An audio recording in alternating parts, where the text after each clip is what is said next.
Front bench divisions over how to take the issue of same-sex marriage to the people is threatening to dominate the federal government agenda.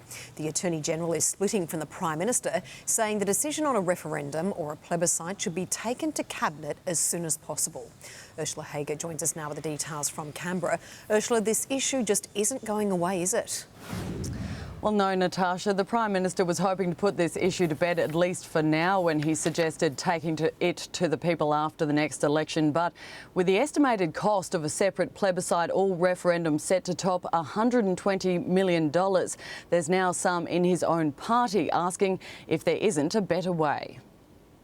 The PM was attempting to shift focus to national security. So what is this package here? But the issue of how to package a national vote on same-sex marriage is dogging the government. I do agree and expect that this is a decision that the government should make very soon. If nothing else, it'll stop the leaks. A text exchange between the Prime Minister and Warren Entsch revealing Mr Abbott knew the issue would be raised last week.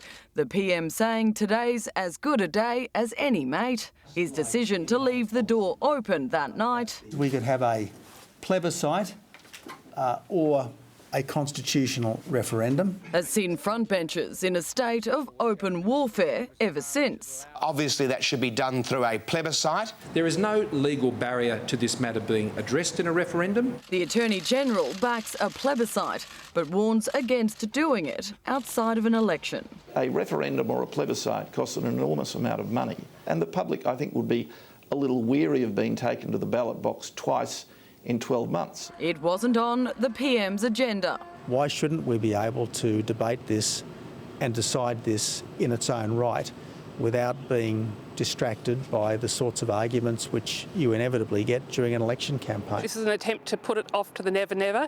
I don't trust Tony Abbott. He does not want to achieve marriage equality. The issue has also left backbench Liberals supportive of same-sex marriage with a bad taste in the mouth.